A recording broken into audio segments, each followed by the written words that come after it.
Hey gearheads, and welcome to Garage Talk. I'm Corey, and this, well, it's a nearly 20-year-old Porsche Carrera. That's right, I said Porsche, get over it. As someone who has had a last name that has been butchered as much as mine, I don't believe Ferdinand would mind too much.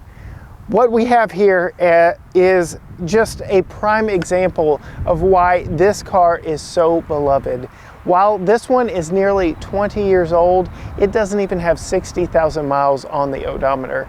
This was somebody's weekend toy, and in this video, I'm going to talk about what makes this one unique, and then we're going to hit the road and truly enjoy this Porsche the way it was meant to be.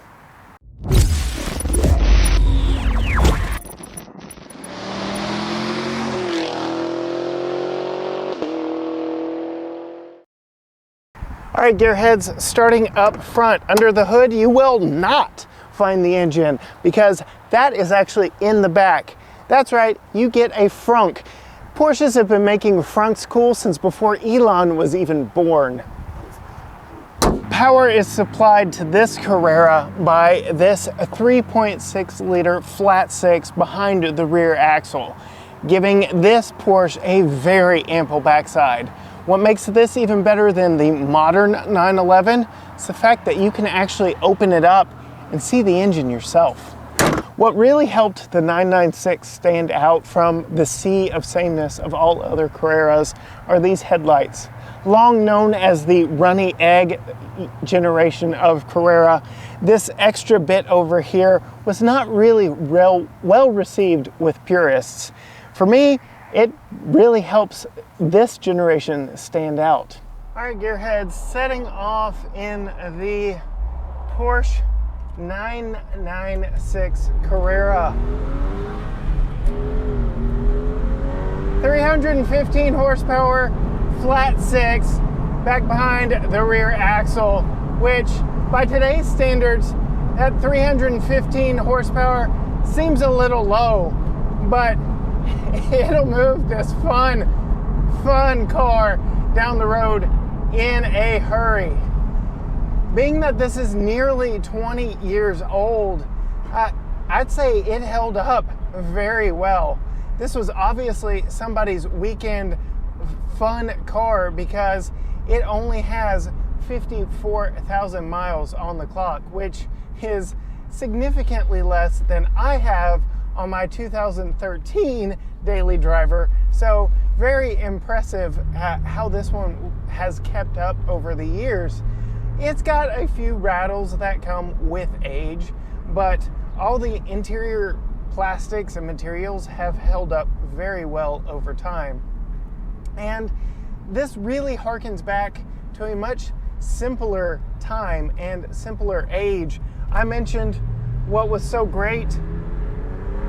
Oh, besides that right there, I mentioned what was so great about early 2000s Porsches like this one. It's the fact that you can actually open up the engine and see the engine, which you can't do in a current generation Porsche Carrera at all. Like, they don't want you seeing that engine. Oh man. Yeah, so Porsche doesn't want you seeing, tampering, messing with that engine at all. It is a fixed deck lid back there in the back. But in this, yeah, open it up, check it out, work on it yourself. It was a different time. Same with the interior in here, very different time. Actual analog gauges with a center mounted tack that really lets you know what the purpose of this vehicle is, and that is sporty driving. And you see we've got to the left of that large center mounted tack a 200 mile per hour speedometer, so lets you know a little bit of what this thing is capable of. And you do have digital readouts, but they kind of look like they're pulled out of a Casio watch of the era. You do get digital readouts on both the stereo head unit and the climate control, but again, very Casio watch alarm clock digital readouts there. Definitely not what you see in today's modern vehicles, where everybody is worried about how much screen real estate they have and what all they can put and display on the screens. Not here, just classic gauges and the need to know information, which I like a lot. And then you get to the driving aspects of this vehicle, and it's just so much simpler than before. You get a proper 6-speed manual, no DSG. Let me do it myself because it is more fun to do it myself. And this vehicle is immensely fun and was built for days like this with the Cabriolet drop top down. This is the kind of day you want this car for. It's, let's see, 81 degrees out, beautiful blue skies above me. Rained last night, so it washed all the pollen away here in East Texas, and you can just cruise and enjoy the weather. Normally, I wouldn't have the windows up, but talking to you, making sure I get good audio and have a place to mount my camera, I've got the windows up. Otherwise, no real crazy buffeting in here, and at 60 plus miles per hour, you can actually have a conversation, which is a huge plus. Yeah, this thing was built for days just like today. All right, so finding a curvy back road is what you really want to do in this vehicle, and let's see if I can beat this Ford Explorer to the twisties.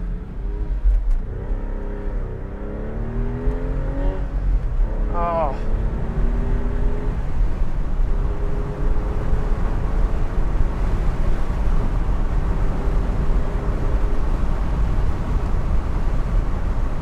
It's almost a good thing that the tachometer is front and center, because it helps you forget a little bit about the speedometer on the left side. It's not important. You drive until it feels good, which in this car is a big number.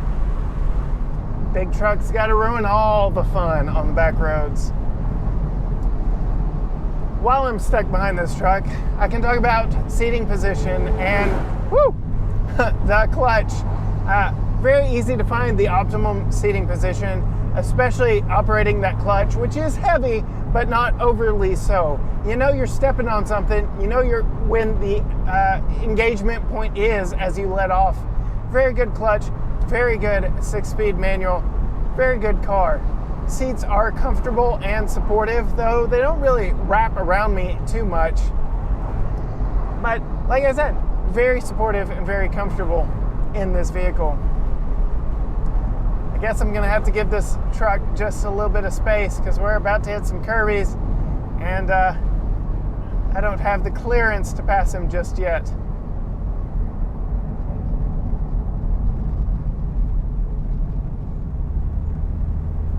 No, min working. It's gonna ruin it. Oh, we're good.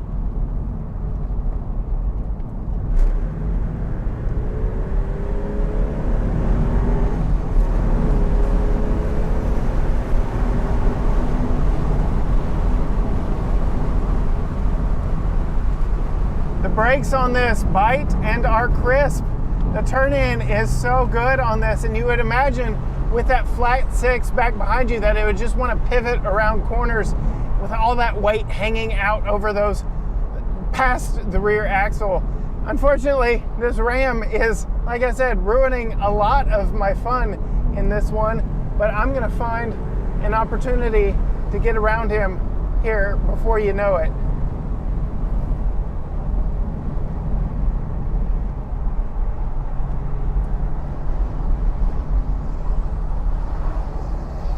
He's stepping on it. He knows that I want to have a little bit of fun today. Drop it down into second, and let's go.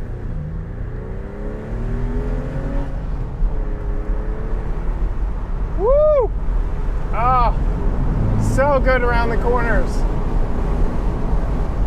Man, I really do love this car. I didn't expect it. I've read for practically my entire life how good Porsches are. And again, a 20-year-old vehicle. I didn't expect this at all. I kind of took this one out on a whim because this generation Carrera was used in Disney Pixar's Cars as the basis for Sally Carrera, of which my son is a huge fan. So I had to bring Sally by the house to show him.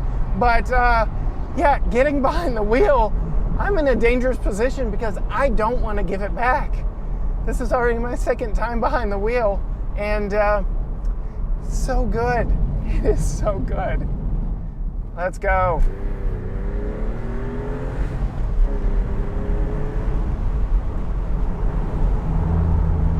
Oh yeah.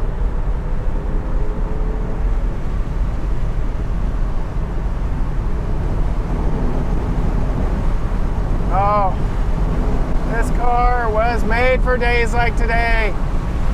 So beautiful, so much fun, and yet another truck ruining my good times. How could you not love it? How could you not love the combination of a Porsche Carrera, drop top, beautiful 80-degree spring day here in East Texas. Perfect combination. And with that, I'm gonna take this back to the dealership before I get myself in a whole lot of trouble.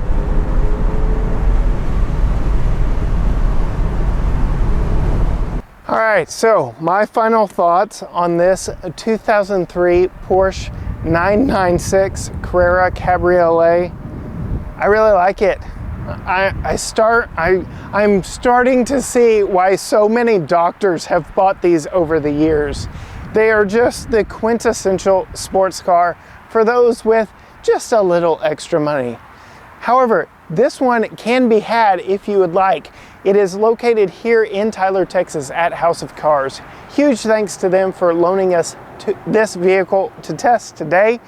If you want to learn more about this and what else they have in their inventory, check the link down in the description below. But as for me, I'm going to have just a little bit more fun in this before I have to take it back. See ya.